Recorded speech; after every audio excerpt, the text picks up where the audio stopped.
Everyone, welcome to episode number 2 of IR. जिसने first episode नहीं देखा ना, पक्का से जाके देख लेना, क्योंकि पहली बार मुझे खुद को ऐसा लगा कि मैं सेटिस्फाइड थी उस लेक्चर से, बिकॉज उसको मतलब अच्छा उसके ऊपर फीडबैक आए पर्सनल डीएम पे।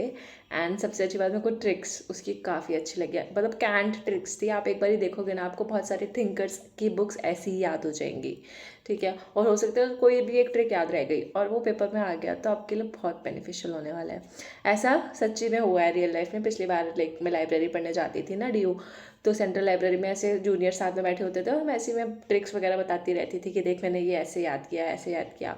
तो जैसे रेचल कार्सन का था, रेचल कार्सन का साइलेंट स्प्रिंग उनकी बुक है, तो वो एज इट इज़ पेपर में आ गई। एंड वो इतना कुछ कह रहा, तुमने दीदी आपने मेरे को पढ़ाया था और वैसा का वैसे ही आ गया। जैसे मैं साइलेंट स्प्रिंग का बता रही थी कि हम ना स्प्रिंग सीजन में घूमने जा रहे हैं और हमारे पास फरारी है और कार है, तो कार्सन से कार, और कार में बैठ के हम स्प्रिंग सीजन में घूमने जा रहे हैं, तो कार्सन स्प्रिंग ऐसे करके याद हो गया।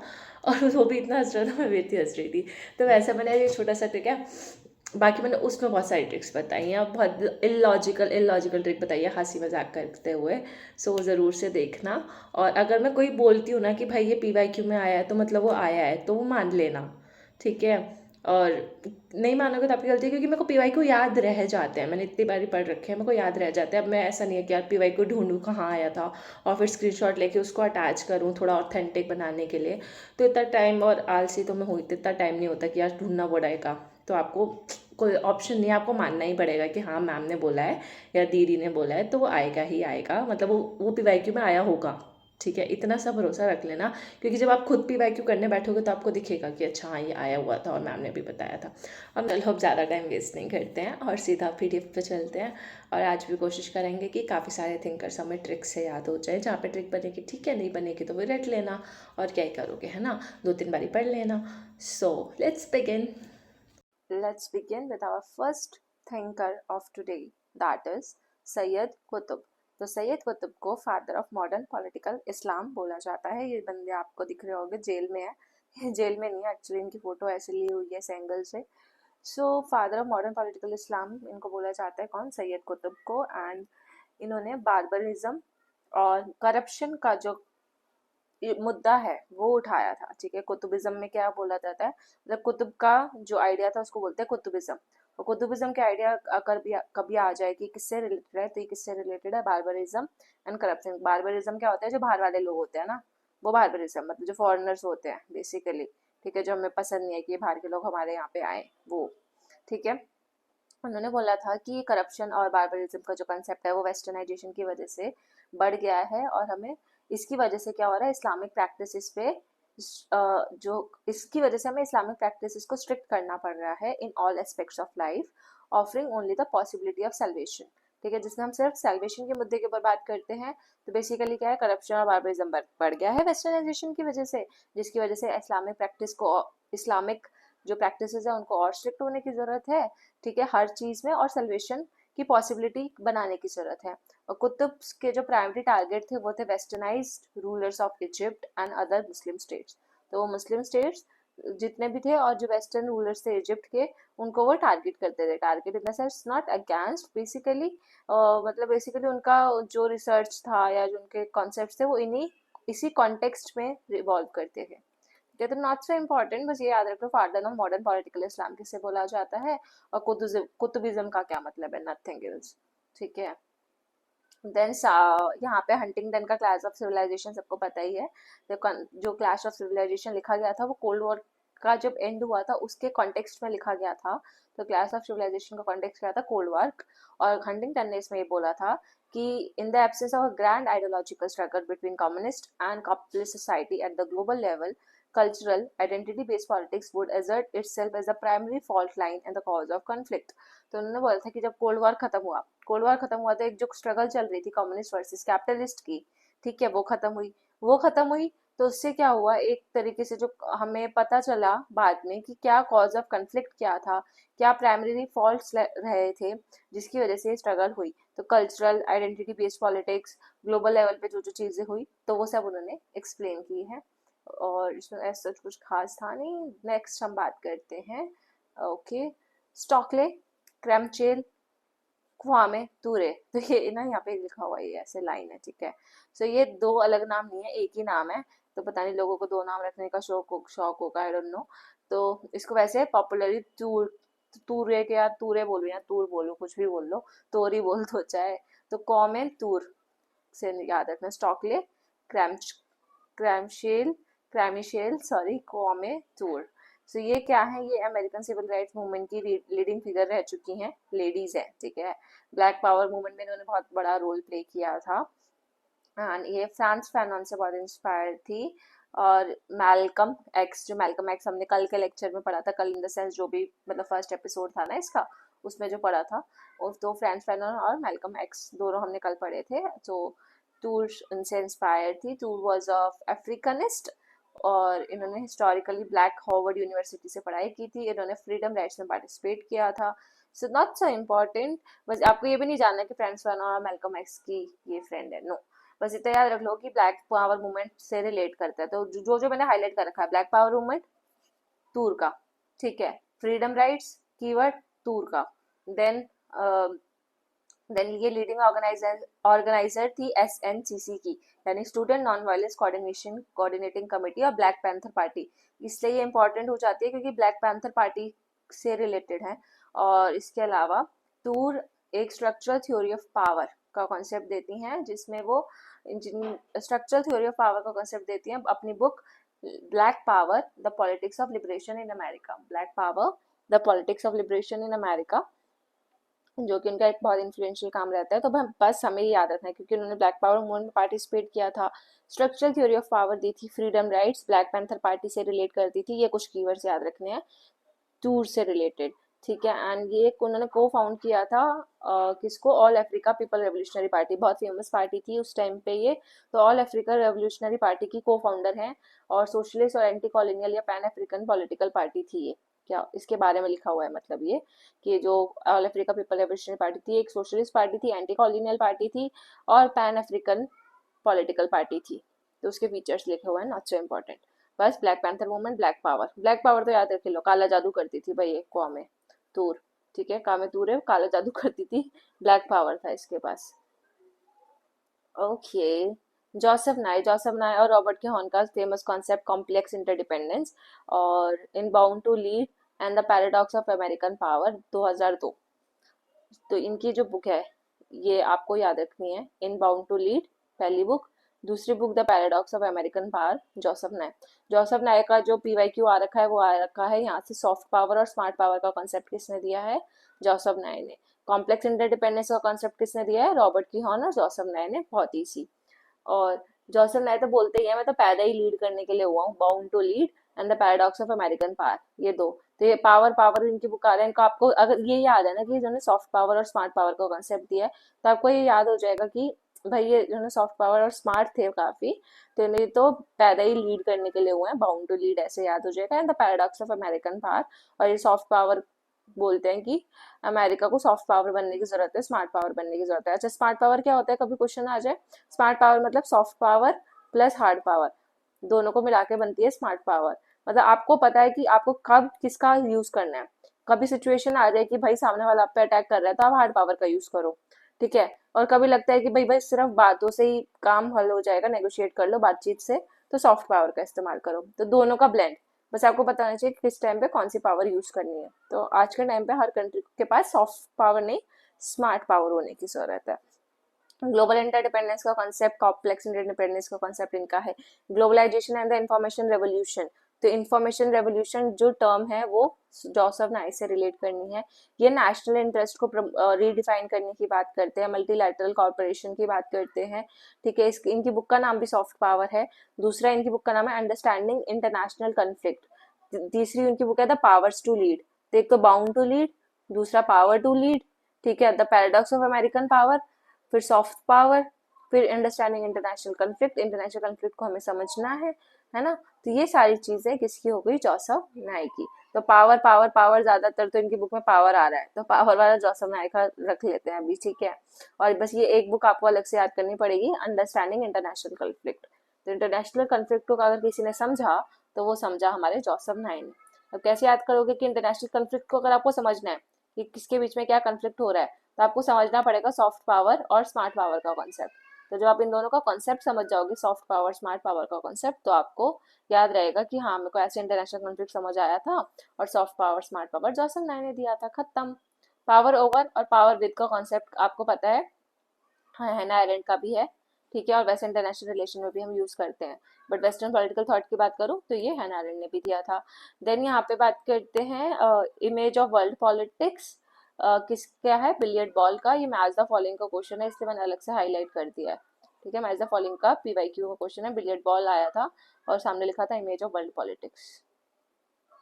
Okay, types of power. Compulsory power, compulsory power का मतलब है जब आप डायरेक्टली दूसरों को कंट्रोल करते हो, जैसे मिलिट्री का इस्तेमाल करके या अपने अपने वेल्थ का, इकोनॉमी का इस्तेमाल करके कि भाई देखो मेरे पास इतना पैसा है, मतलब अपने पैसे के घमंड पे मिलिट्री का यूज करके जबरदस्ती डायरेक्टली आप दूसरों पे कंट्रोल कर रहे हो, तो मतलब कंपलसरी, मतलब आप तो कंपल्शन लगा रहे हो एक तरीके से कि मैं तो कंट्रोल करूंगा करूंगा, कंपलसरी है, मैं तो कुछ भी कर लो।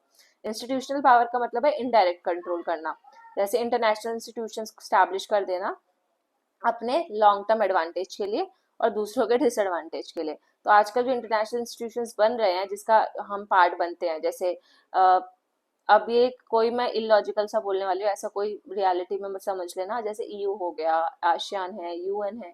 इन कंट्रीज में जो ईयू के मेंबर्स होंगे, जो यूएन के मेंबर होंगे, जो आसियान के मेंबर्स होंगे, वो उसके हिसाब के, क्योंकि वो उसका पार्ट है तो वो उसके हिसाब से काम करेंगे। अब ये चीज जो है इंटरनेशनल इंस्टीट्यूशंस के लिए तो लॉन्ग टर्म एडवांटेज है, लेकिन दूसरों के लिए, जो दूसरों की कंट्री जो इसका पार्ट होंगी, तो उसके लिए वो डिसएडवांटेज हो सकती है। या फिर जब यू एज अ यूनियन, सारे यू के मेंबर्स एज अ यूनियन दूसरे पे अटैक करेंगे, किसी दूसरे पे, ठीक है, तो वो क्या हो गया, वो दूसरों के लिए डिसएडवांटेज हो गया। तो ये institutional power basically. Structural power का मतलब होता है कि जब आप अपनी कैपेसिटीज और interest of actors in relation to one another, one another यानी कि एक स्टेट का इंटरेस्ट दूसरे स्टेट के इंटरेस्ट के अकॉर्डिंग है कि नहीं, आपकी कैपेसिटी और दूसरे की कैपेसिटी कितनी है, आपका इंटरेस्ट उसके इंटरेस्ट के साथ लाई करता है कि नहीं, या अलग अलग है। तो वो स्ट्रक्चरल पावर का कॉन्सेप्ट है, सुजैन रेंज का कॉन्सेप्ट है बेसिकली स्ट्रक्चरल पावर का कॉन्सेप्ट, सुजैन रेंज से रिलेट करना है। और स्ट्रक्चरल पावर के कॉन्सेप्ट में ही इंस्टीट्यूशनल पावर का कॉन्सेप्ट जो है वो इनबिल्ट है। तो जब हम स्ट्रक्चरल पावर की बात कर रहे हैं, इन द सेंस हम किसकी बात कर रहे हैं, हम इंस्टीट्यूशनल पावर की भी बात कर रहे हैं, तो वो इंस्टीट्यूशन उसके अंदर आ जाता है। फिर प्रोडक्टिव पावर, प्रोडक्टिव पावर की अगर बात करें तो वो है मिशेल फुको का। ये मैंने आपको कल भी बताया था और मैंने मिशेल फुको का बहुत अच्छी कहानी बताई थी, प्लस मैंने इसके ऊपर शॉर्ट्स भी बनाया था, जिसने देखा होगा बड़ा मजा आया होगा। फिर फ्रेडरिक नीश से ये इंस्पायर थे।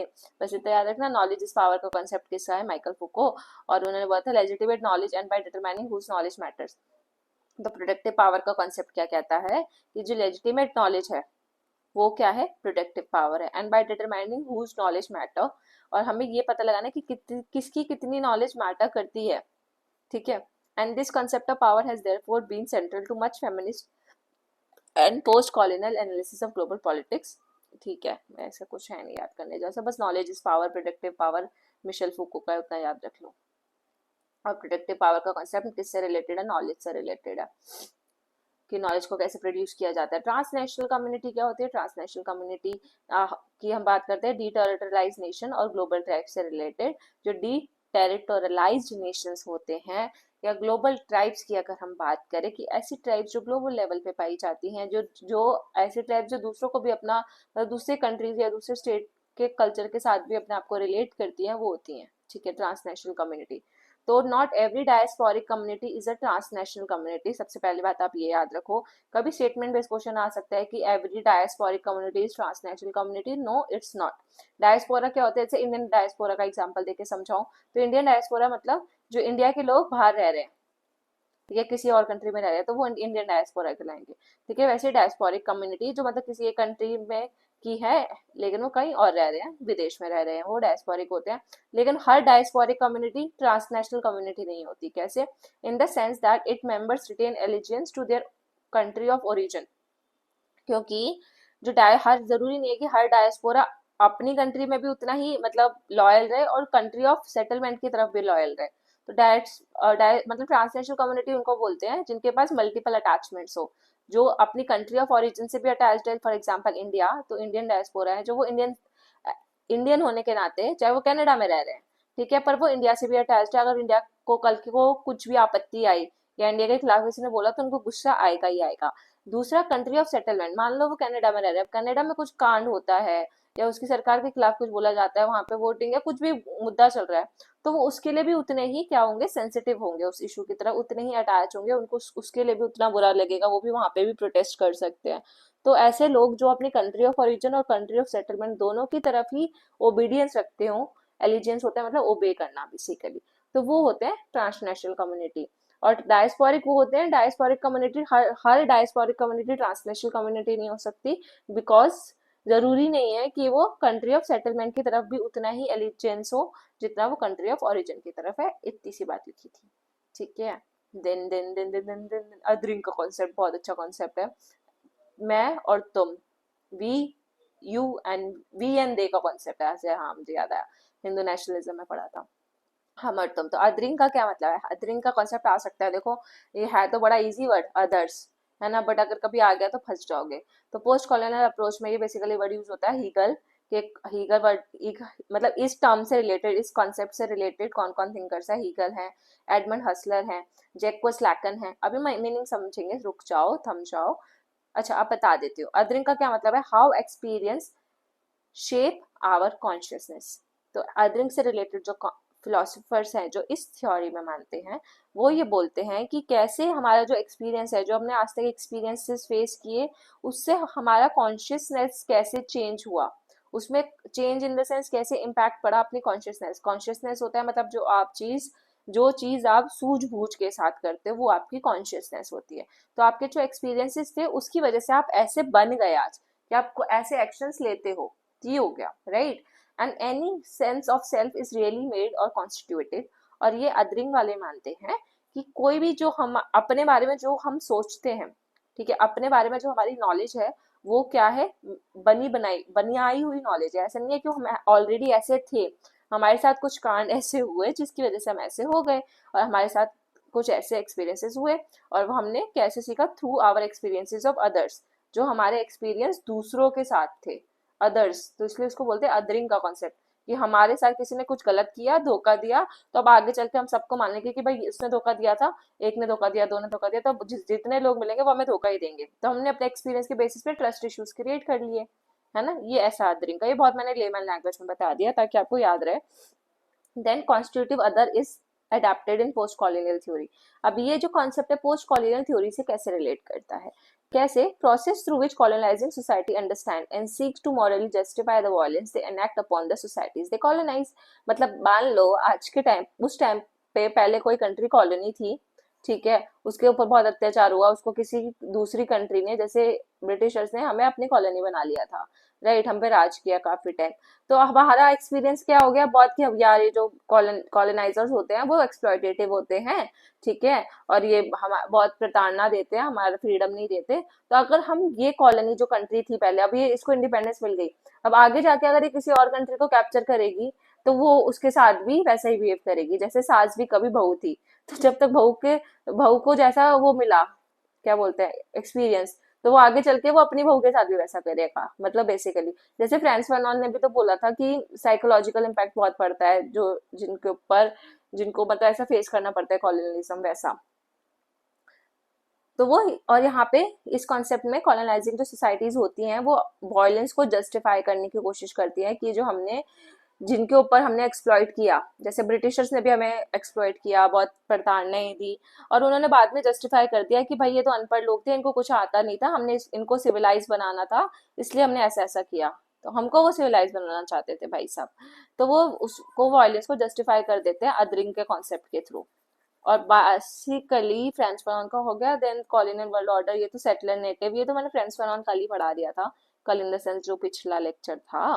देन रिप्रेजेंट्स द ब्लैक और अदर पर्सन ऑफ कलर, ये सारा फ्रेंच फनॉन का कॉन्सेप्ट है। ओके, नेटिव, हाँ यहाँ पे इन्होंने सेटलर और नेटिव का कॉन्सेप्ट दिया, तो कभी सेटलर नेटिव रिलेशन की बात किसने की है, तो फ्रेंच फनॉन ने की है, ऐसा बता देना। सेटलर कौन, जो ब्लैक्स थे, और नेटिव कौन, जो वहाँ पे जो वहां के लोगों को, जो वहां पे लोग रह रहे हैं उससे एक अपने आप को अलग मानते थे, मतलब वाइट्स, ठीक है। तो सेटलर ब्लैक हो गए, और नेटिव कौन हो गया, as fundamentally different to him और हरसेल्फ।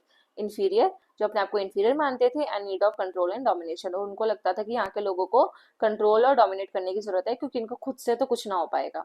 फिर एडवर्ड एडवर्ड सैयद का कॉन्सेप्ट है ओरिएंटलिज्म, PYQ। अभी एडवर्ड सैयद का हम अलग से बॉक्स भी देखेंगे, उसमें मैंने अभी समझाऊंगी, सॉरी। एडवर्ड सैयद का है ओरिएंटलिज्म का कॉन्सेप्ट, और उसमें उन्होंने जैसे बताया था कि उन्होंने ओरिएंटलिज्म को क्रिटिसाइज किया। ओरिएंटलिज्म क्या होता है? वेस्टर्निज्म से रिलेटेड, वेस्टर्न कॉन्सेप्ट। और ऑक्सीडेंटल क्या होता है? ईस्टर्न।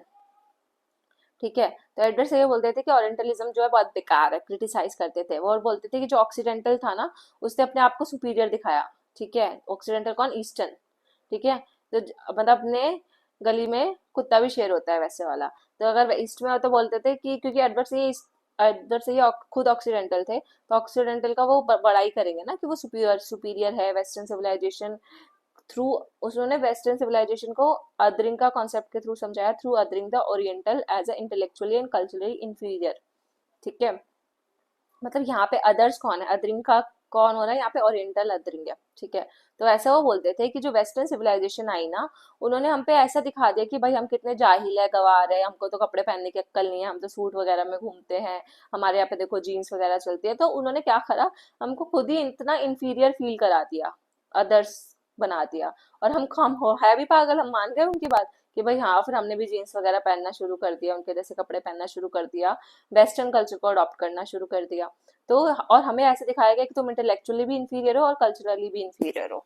फिर यहाँ पे जो ब्लू से हाईलाइटेड है last line, othering in global politics is there for a process. अब लास्ट में सम अप कर दिया कि अदरिंग एक ऐसा प्रोसेस है जिसमें हम representing and treating people as fundamentally और essentially different and usually as inferior, जिसपे हम दूसरों को अपने आप से अलग देखते हैं, स्पेशली इंफीरियर देखते हैं। तो अदरिंग का कॉन्सेप्ट क्या कहता है कि जब आप दूसरों को अपने से इंफीरियर देख रहे हो और अपने आप को सुपीरियर। ठीक है, गॉड कॉम्प्लेक्स है भाई आप में। तो सिंपल सा एक लाइन, एक वर्ड, गॉड कॉम्प्लेक्स। ठीक है, या I know it all syndrome, कि मुझे तो भाई सब पता है। तो ये हो गया अदरिंग का कॉन्सेप्ट, जब आप दूसरों को एज अ इंफीरियर फील कराओ और अपने आप से एकदम अलग डिफरेंट देखो, जैसे व्हाइट्स ब्लैक्स को देखते थे, वेस्टर्न ईस्टर्न को देखते थे, वैसा बस। ठीक है, अब देखो आ गया अदद से ये, अदद से ये पोस्ट कॉलोनियल थ्योरी के थिंकर है, पैलेस्टाइन कॉज के लिए इन्होंने लड़ाई की थी और इन्होंने वेस्टर्न एनलाइटनमेंट को क्रिटिसाइज किया था। उन्होंने बोला कि इन्होंने क्या करा है, वेस्टर्न एनलाइटनमेंट की वजह से हम एक नैरेटिव ऑफ ऑपरेशन सेट हो गया। ऑपरेशन मतलब ऑपरेस करने लग गए हैं, हमें एक्सप्लॉइट करने लग गए हैं कल्चरल आइडियोलॉजिकल बेसिस पे, आइडियोलॉजिकल बायसेस होने लग गए हैं, कल्चर और आइडियोलॉजिकल बायसेस, डिस्क्रिमिनेशन। ठीक है, that disempower colonised people by representing them as non western others. तो इसलिए जो कॉलोनाइज्ड पीपल हैं जिनकी कल्चर हमसे अलग है, तो और जो ऑप्रेस हो रहे हैं, जो एक्सप्लॉइट हो रहे हैं, वो अपने आप को नॉन वेस्टर्न अदर की तरह ट्रीट करने लग गए हैं। बेसिकली उनका फेमस जो बुक है वो है ओरिएंटलिज्म, और उनका कॉन्सेप्ट, फेमस कॉन्सेप्ट भी ओरिएंटलिज्म है, बुक का नाम भी यही है और आइडियोलॉजी भी। और कल्चर एंड इंपीरियलिज्म, ये उनकी दूसरी बुक, दोनों ही PYQ में आ रखी हैं, culture and imperialism. And orientalism का कॉन्सेप्ट में उन्होंने एंटी अरब, एंटी इस्लामिक प्रेजुडाइसेस बताए थे इन द वेस्ट, कि वेस्ट में कैसे लोगों के कैसी धारणाएं हैं, प्रेजुडाइज होते हैं धारणाएं।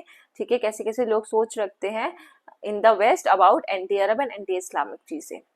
खत्म। देन नेक्स्ट सो बात करते हैं ब्लिट्जक्रीग। ब्लिट्जक्रीग एक PYQ का कीवर्ड है, ये आ रखा है।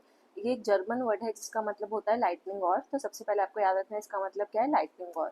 अब इसको समझाऊं तो इसका सिंपल सा मतलब है aerial bombardments to reduce enemy resistance. मतलब जब आप अपनी एयर फोर्स का यूज करते हो और मतलब ऊपर से अपने जैसे फाइटर जेट्स लेकर आते हो, ठीक है, और उससे बॉम्ब्स वगैरह फेंकते हो, मतलब बेसिकली एयर फोर्स का यूज करके जब हम वार जीतते हैं तो उसे हम ब्लिट्जक्रीग बोलते हैं। टोटल वॉर क्या होता है? टोटल वॉर मतलब हर तरीके से वॉर कर देना, मतलब आप उस सोसाइटी के सारे एस्पेक्ट्स को हार्म कर रहे हो, इवन आप सिटीजन्स को भी हार्म कर रहे हो। ठीक है, सोशल, इकोनॉमिक, कल्चरल, सब कुछ सारी चीज़ें आप हार्म कर रहे हो, तो वो टोटल वॉर है।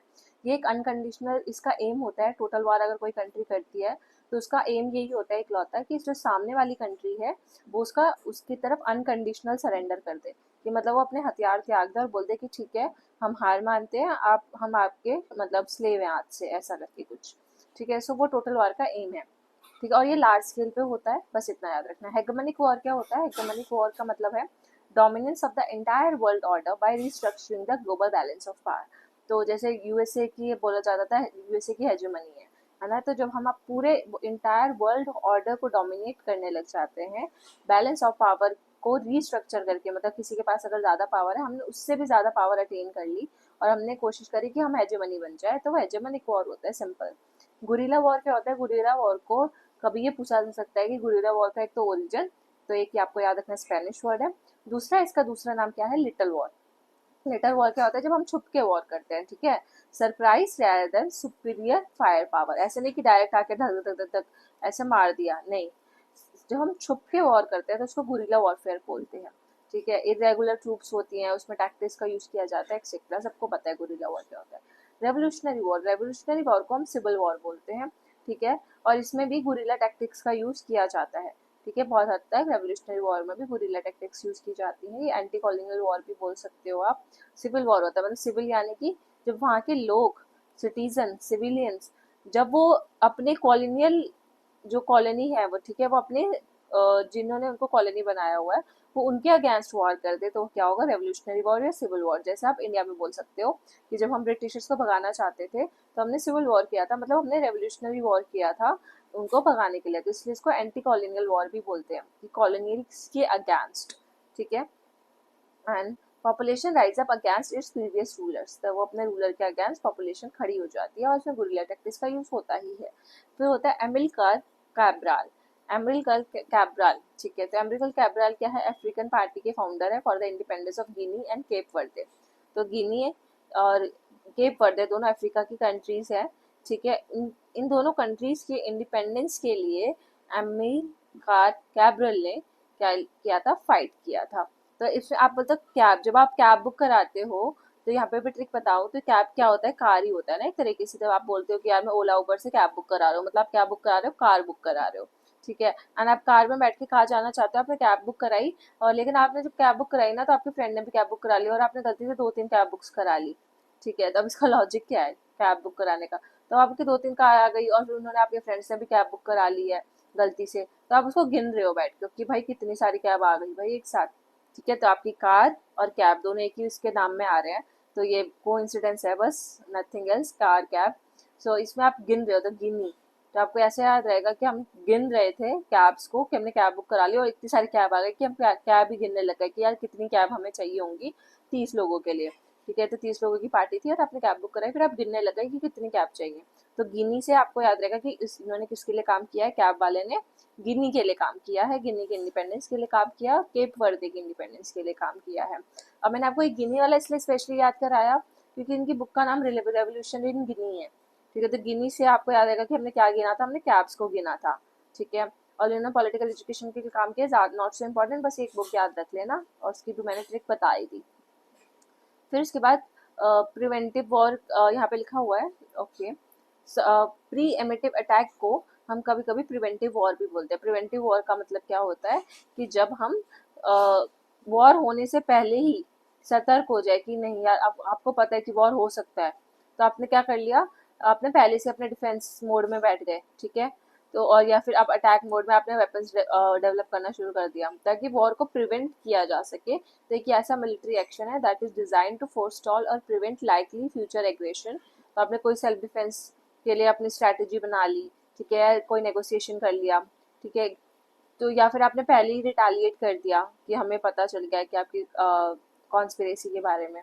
सो that's called preemptive attack, जिसको हम कभी आ सकते हैं कि प्री इमेटिव अटैक या प्रिवेंटिव वॉर क्या है। तो अगर आपको पता होगा ना कि प्री इमेटिव अटैक नहीं भी पता, पर आपको मतलब आपको ये पता है कि हाँ इसको प्रिवेंटिव वॉर भी बोलते हैं, तो आप वर्ड से ही पहचान सकते हो।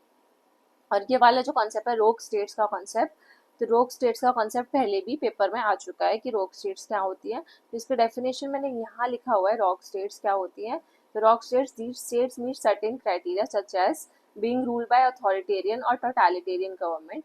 ऐसी स्टेट्स रोग स्टेट्स बोलते हैं जो कि टोटलिटेरियन या अथॉरिटेरियन गवर्नमेंट के द्वारा रूल की जा रही हैं, जिन पे रिस्ट्रिक्शंस लगाए जा रहे हैं, जहाँ पे ह्यूमन राइट्स का अपमान हो रहा है, जहाँ पे टेररिज्म है, और जहाँ पे वेपन्स ऑफ मास डिस्ट्रक्शन बनाए जा रहे हैं, जहाँ पे करप्शन है बहुत ज़्यादा, तो वो सारी क्या होंगी? रोग states. Rogue states is a negative term, ठीक है, जहाँ पे टेररिज्म वगैरह चलता है, ठीक है। तो रोग स्टेट्स बोला जाता है उनको। और ये टर्म किसने दिया था अगर कभी आ जाए, तो ये टर्म पहली बार यूएसए के प्रेसिडेंट डोनाल्ड ट्रंप ने अपनी स्पीच में यूज़ किया था, जब वो यूएन में 2017 में स्पीच दे रहे थे, तो उन्होंने कुछ नेशन को, जैसे इराक का जो इन्वेजन हुआ था 2003 में, ठीक है, उसको, पाकिस्तान को, इन सब के लिए रोग स्टेट्स वर्ड्स यूज किए थे। किसने? Donald Trump president. तो कभी पूछा जाए कि ये टर्म किसने दी है, तो डोनाल्ड ट्रम्प ने दिया है। इसका मतलब मैंने आपको बता दिया, जो नेगेटिव स्टेट होता है, जहाँ पे टेररिज्म होता है, ह्यूमन राइट्स वायलेशन होते हैं, करप्शन होता है, ब्ला ब्ला ब्ला।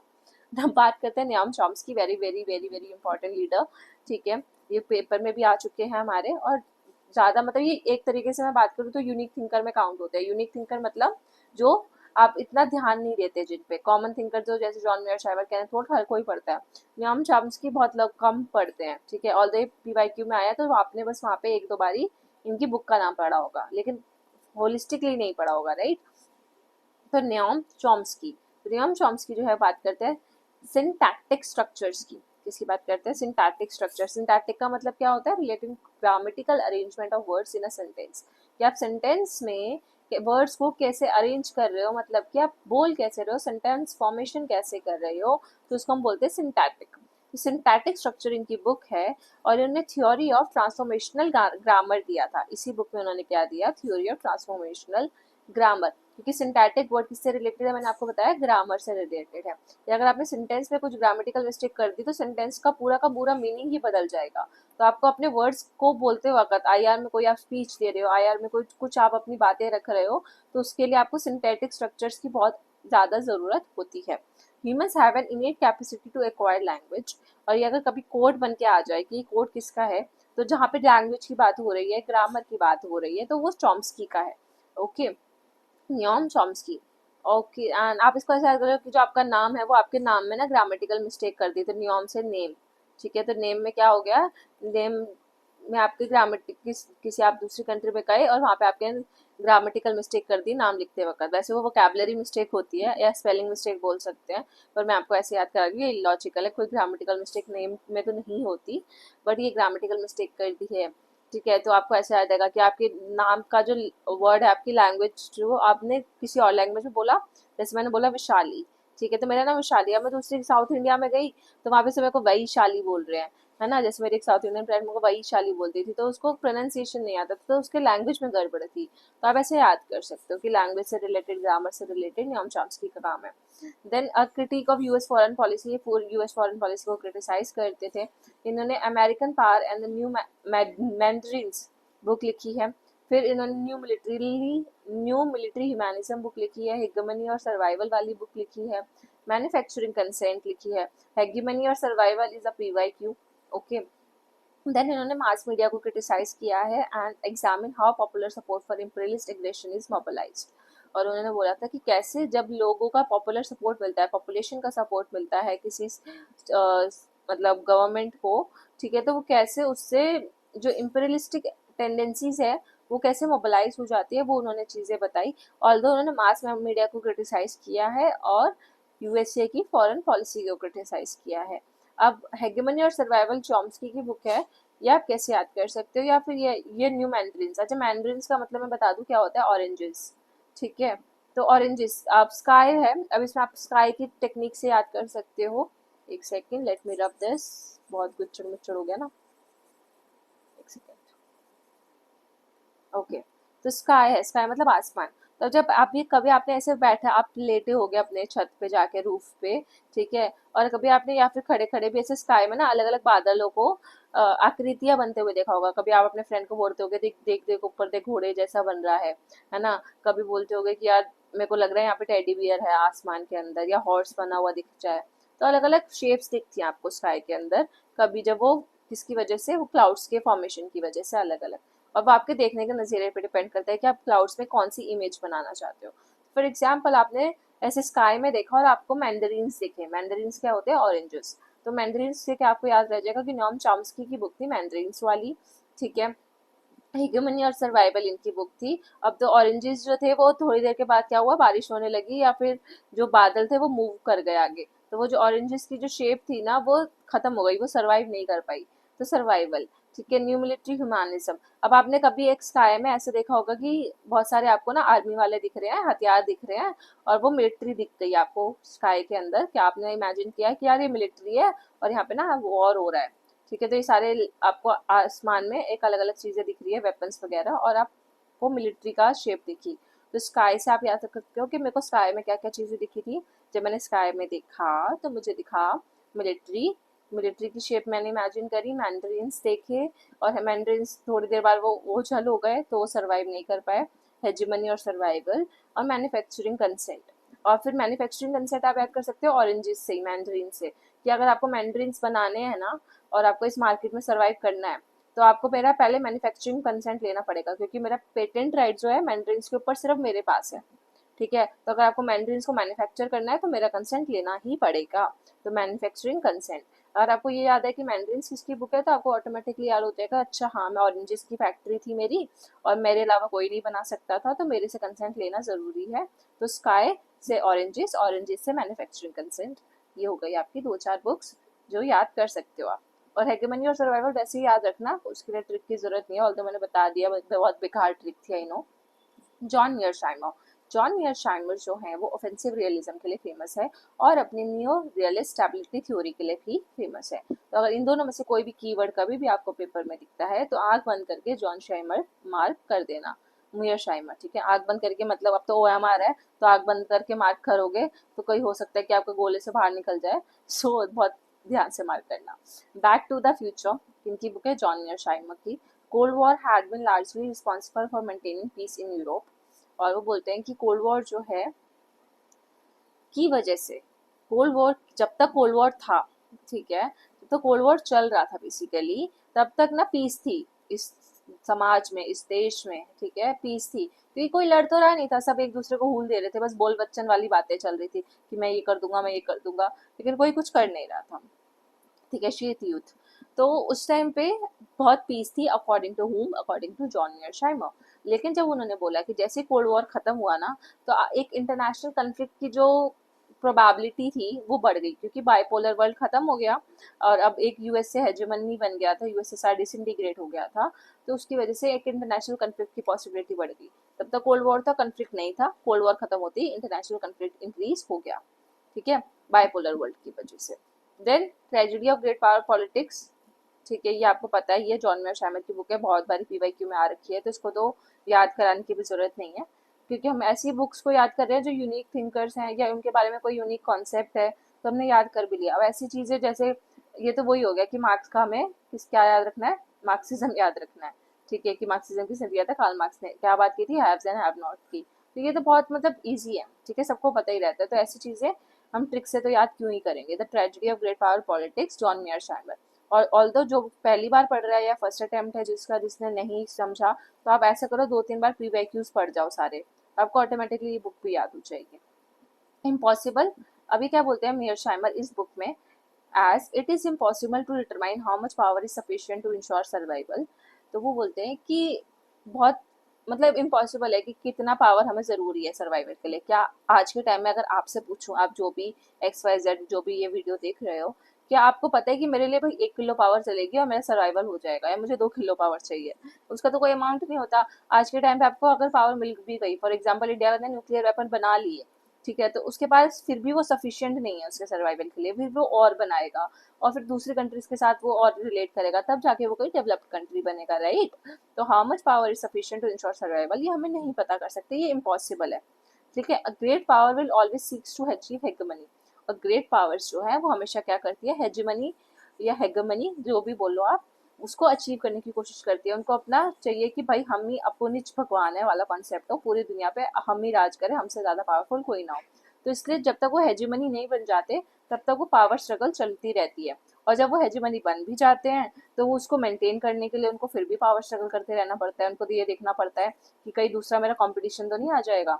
चलो मैं आज के टाइम पे हेजेमनी हूँ, लेकिन उसको मेंटेन करने के लिए भी उनको हाथ पैर मारने पड़ते हैं। जैसे यूएसए हेजेमनी था, अब चाइना उसको टफ कंपटीशन दे रहा है यूएसए को, राइट। तो अब वो यूएसए जो क्या करेगा, अपनी पावर को और बढ़ाएगा, चाहे वो हेजेमन हो बन चुका है या फिर उसको चाइना की पावर को काउंटर करने की कोशिश करेगा। तो ये सब जॉन मीयरशाइमर का आइडिया है जो कि काफ़ी रियलिस्टिक आइडिया भी है।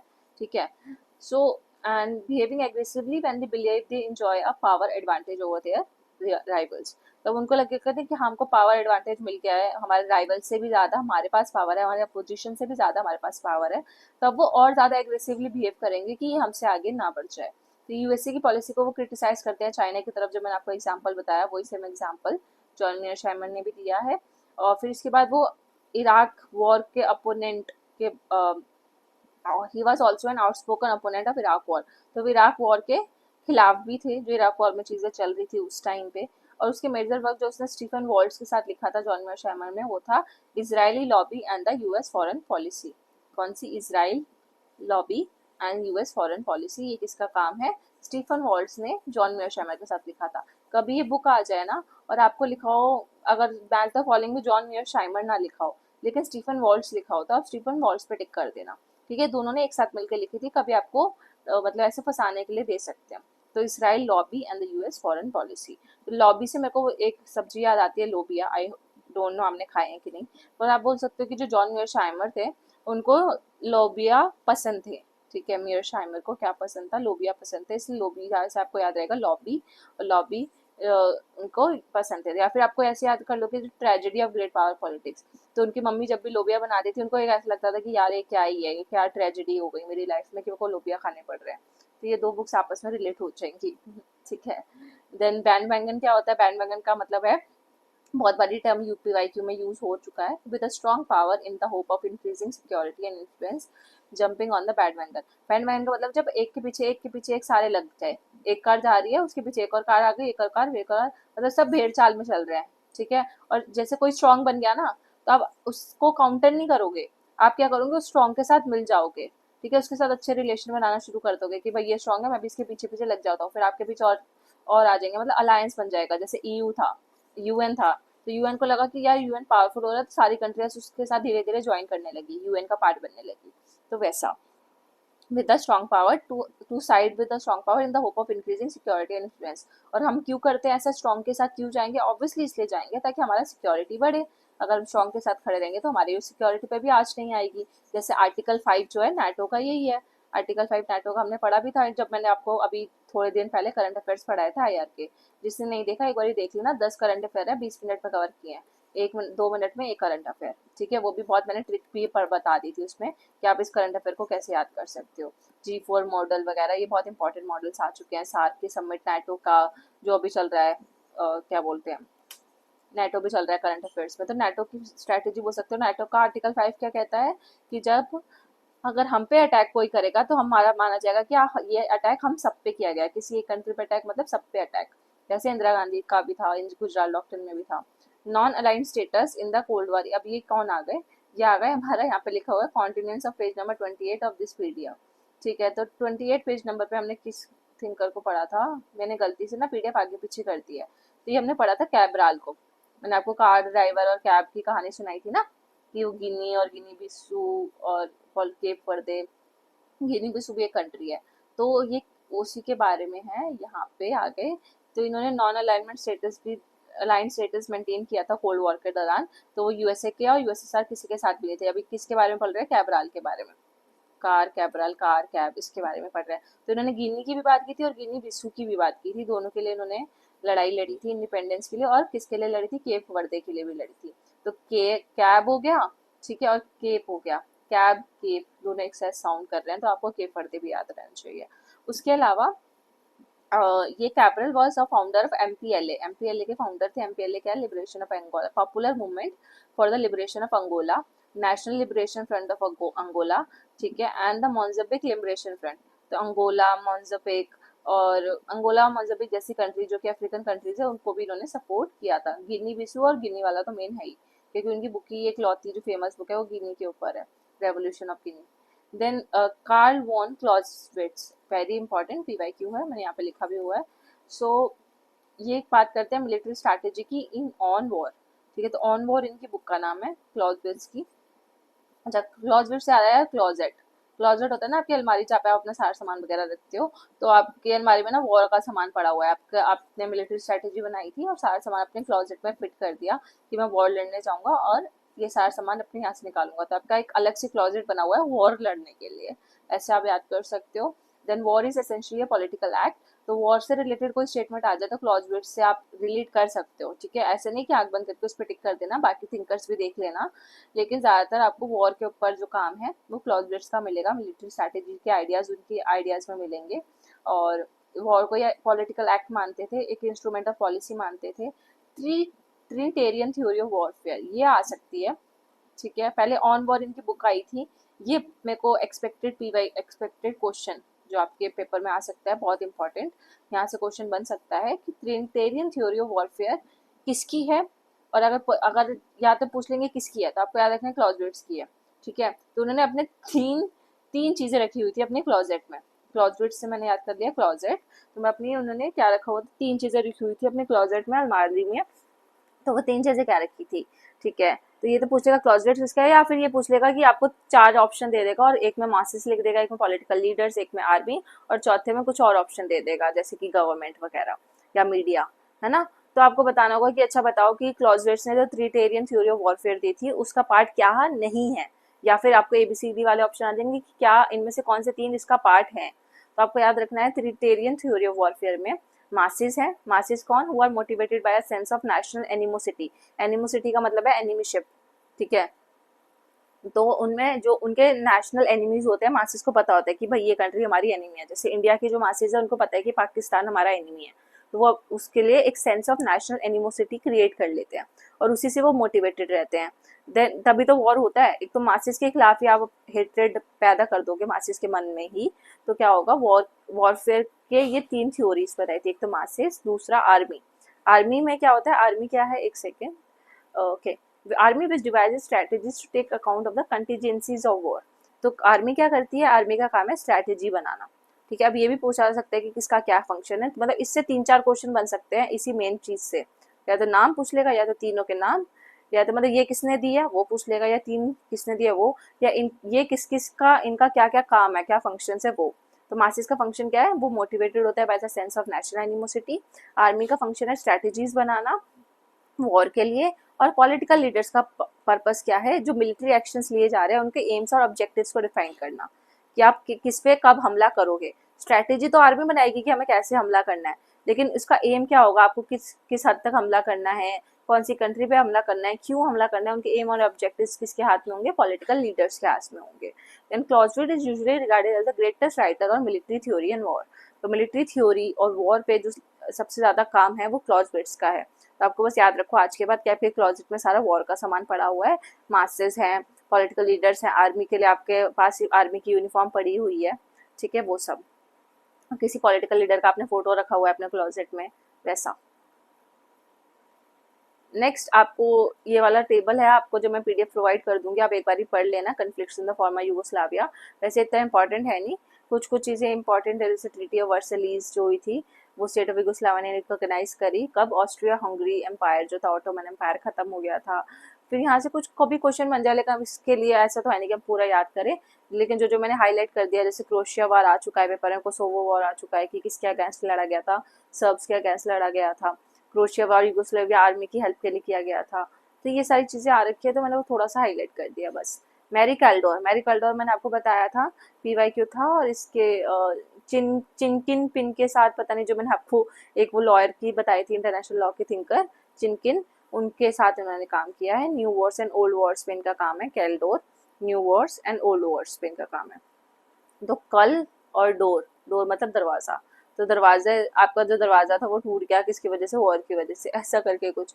या फिर आप बोल रहे हो कि जो, छोड़ो, बहुत बेकार सी ट्रिक है, मैंने याद की थी उससे, पर आप ऐसे बताना नहीं चाहूँगी मैं यहाँ पे, बहुत चुड़ैल वाली ट्रिक से याद कर लिया था मैंने इसको, तो छोड़ो, ऐसे याद कर लेते हैं। New wars and old wars Kaldor का है। देन न्यू वॉर्स की बात करती हैं वो, कि जो न्यू वॉर्स का क्या है, मतलब उनके लिए न्यू वॉर्स का मतलब क्या है, प्राइवेटाइजेशन एंड ग्लोबलाइजेशन और massive violation of human rights, ये सब क्या है, न्यू वॉर्स हैं जो सिविलियंस के अगेंस्ट किए जा रहे हैं। एंड इनकी दूसरी बुक्स है ग्लोबल सिविल सोसाइटी और ह्यूमन सिक्योरिटी। जो अगर new wars and old war का डिस्टिंक्शन मैंने बता दिया कि privatization, globalization, massive violation of human rights, ये सारे न्यू वॉर्स का एग्जाम्पल है जो कि सिविलियंस के अगेंस्ट किया जा रहा है वॉयलेंस, उसमें भी वो भी न्यू वॉर्स आएंगे। और इनकी दो बुक्स और आ गई, global civil society and human security, जिसकी बुक है मैरी कैल्डोर की। इसको याद कैसे कर सकते हो आप, बना लेना, अब तो मैं आपको, आप भी प्रो हो चुके होगे मेरे साथ पढ़ पढ़ के, तो कोई ट्रिक बना लेना अपने हिसाब से, मैरी कैल्डोर की। ओके, सो बात करते हैं लॉजा। सोबर्ग की। तो लॉजा सोबर्ग आपने पता है फेमिनिस्ट थिंकर है, वॉर एंड सिक्योरिटी पे इनका काम है, काफ़ी इंपॉर्टेंट थिंकर है, फेमिनिस्ट स्कॉलर।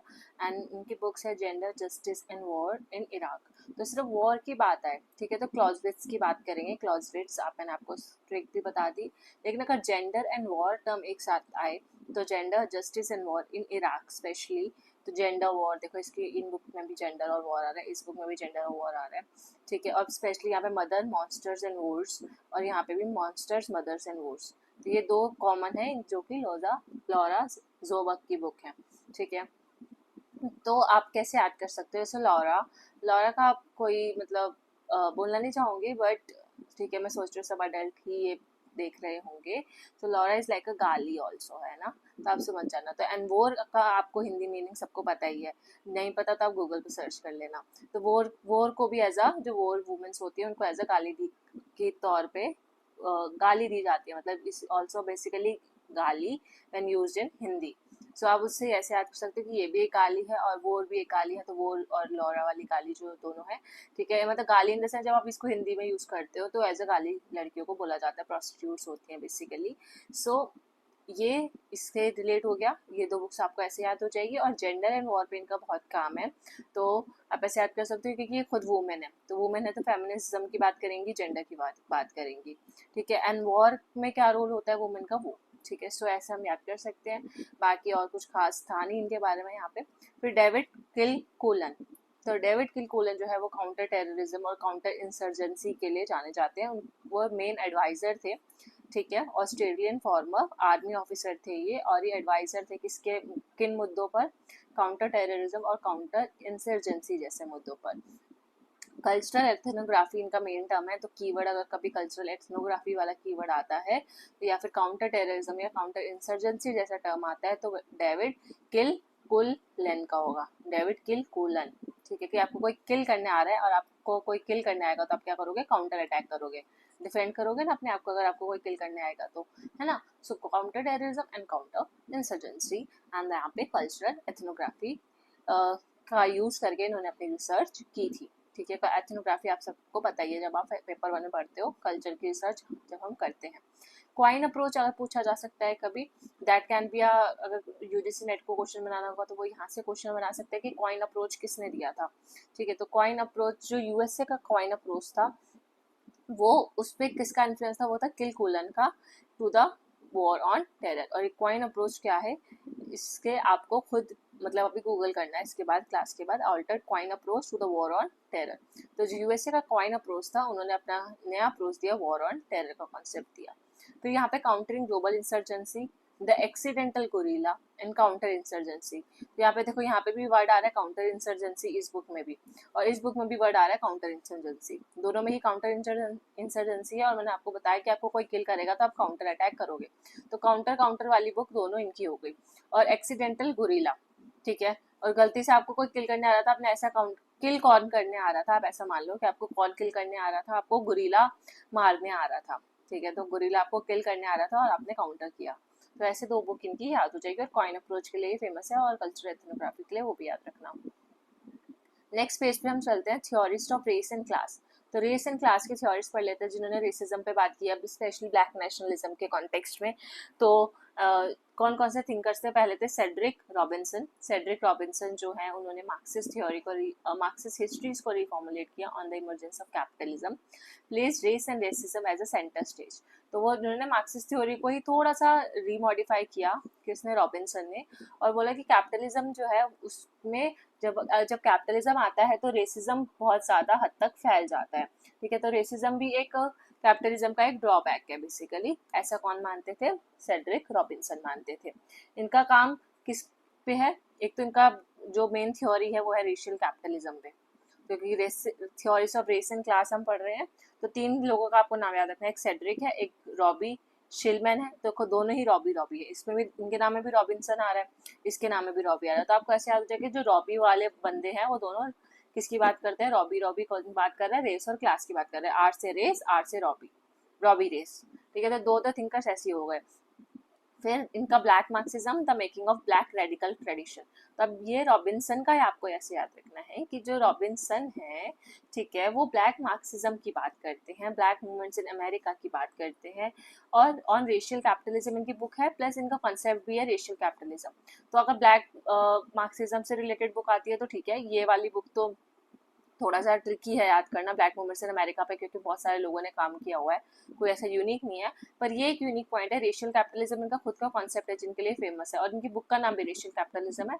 तो यहाँ से क्वेश्चन आ सकते हैं on racial capitalism, black internationalism and cultures of resistance. अब ऐसा तो होगा नहीं कि 4 ऑप्शन होंगे और चारों सारे ऑप्शन में रॉबिन्सन का भी नाम होगा और रॉबी शिलम का भी नाम होगा, बहुत रेयर चांसेस है। तो अगर आपको रॉबी वर्ड दिख रहा है और आपको याद आ जाए कि हाँ भाई रेस से रिलेटेड हमने ये वर्ड पढ़ा था, तो रॉबिन्सन मार्क करके आ जाना। रेशियल अगर कुछ आता है, racial capitalism.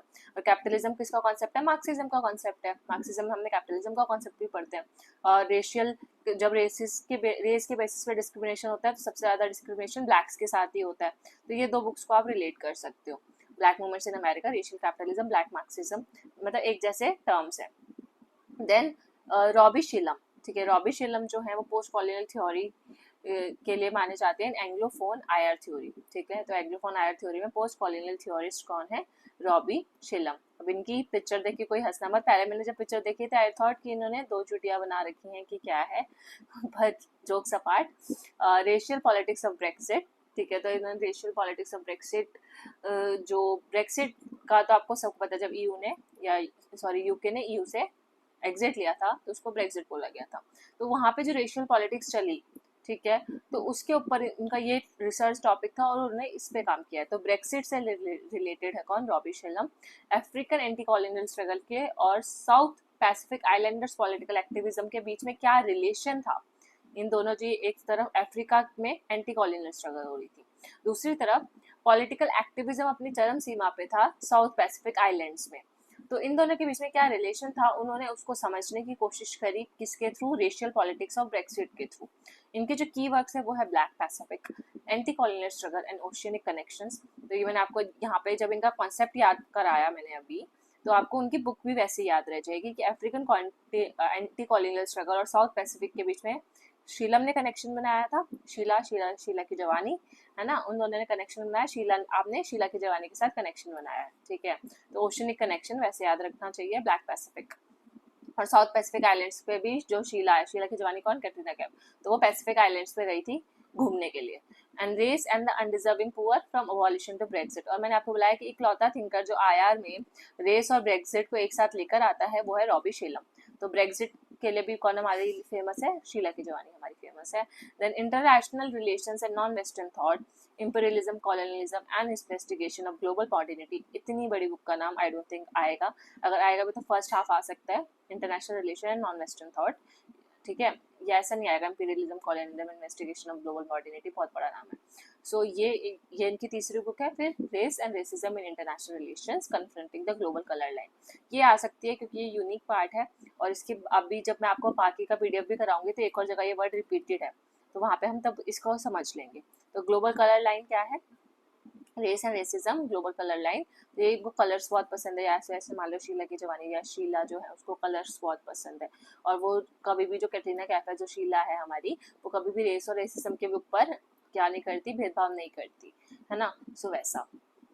Then Gargi Bhattacharya जो है वो रेस, क्लास और जेंडर पे इनका काम है, क्योंकि हम रेसिस थिंकर ही पढ़ रहे हैं ना, तो हमने 2 तो रॉबी पढ़े और एक इंडियन थिंकर याद कर लो, गार्गी जो गार्गी कॉलेज में पढ़ते हैं, आप अपनी कॉलेज की कहानी से इसको याद कर सकते हो कि गार्गी कॉलेज में रेस, क्लास और जेंडर पे एक मुद्दा चला था और वहाँ पे ना वायलेंस हो गया था कि किसी प्रिंसिपल ने रेस के बेसिस पे एक बच्चे को डिस्क्रिमिनेशन कर दिया था, कहाँ पे? गार्गी कॉलेज में। रेशियल कैपिटलिज्म इनका भी है, ठीक है, रेशियल कैपिटलिज्म इनका भी है, और रेशियल कैपिटलिज्म हमने रॉबिन्सन का भी पढ़ा, ठीक है। तो दोनों ही इन्होंने लिखा हुआ है कि जो सेड्रिक रॉबिन्सन की जो थ्योरी थी रेशियल कैपिटलिज्म की, उसी थ्योरी को उन्होंने अपने वर्क में अप्लाई किया और थोड़ा सा और डेवलप किया। तो कभी पूछा जाए कि रेशियल कैपिटलिज्म कॉन्सेप्ट किसका है, तो वो रॉबिन्सन का ही माना जाएगा, गार्गी का नहीं। गार्गी ने उसको यूज किया है बस, ठीक है।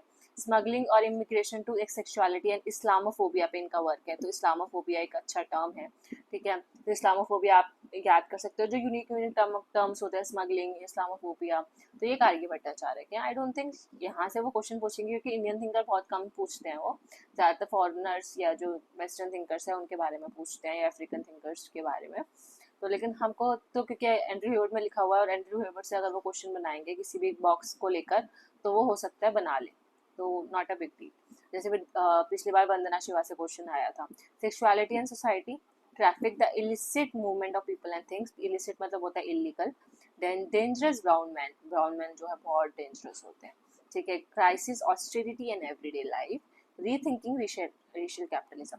तो यहाँ से ये आ सकता है कि कंफ्यूज करने के लिए, और कोई तो बुक मुझे नहीं लगता याद कराने की ज़रूरत है, ठीक है, ब्राउन मैन थोड़ा सा अलग यूनिक है तो आपको याद रह गया, तो ठीक है, मैंने बोला ना सब कुछ याद नहीं करना, हम बस सिर्फ एक बार रीड कर रहे हैं कि आपके सबकॉन्शियस माइंड में थोड़ा सा भी रह गया और आपको उस टाइम पे गलती से याद आ गया, तो बहुत अच्छी बात हो जाएगी। ऐसा नहीं होगा ना कि यार ये तो मैंने कभी पढ़ा ही नहीं था, कहाँ से आ गया, तो थोड़ा सा कॉन्फिडेंस रहेगा कि हाँ भाई पढ़ा था, चलो भूल गए वो कोई बात नहीं। सो रीथिंकिंग रेशियल कैपिटलिज्म, अगर सिर्फ रेशियल कैपिटलिज्म हो तो रॉबिन्सन, और रेशियल कैपिटलिज्म को मॉडिफाई किसने किया, डेवलप किसने किया दोबारा से, तो दोबारा से किसने रीथिंक किया, गार्गी भट्टाचार्य ने, ठीक है। सो ये हो गए हमारे 35 पेजेस। यहाँ से हम पढ़ेंगे नेक्स्ट लेक्चर में बेल हुक्स से, ठीक है। तो बेल हुक्स भी हमारे पीवाईक्यू की थिंकर रह चुकी हैं, काफ़ी इंटरेस्टिंग क्वेश्चन आया था इससे, इनकी बुक से आया था और इनके काम से भी रिलेटेड आया था। तो हम पढ़ेंगे नेक्स्ट लेक्चर में, तब तक के लिए stay tune, thank you so much for watching, मिलते हैं नेक्स्ट लेक्चर में, all the best for exam, take care.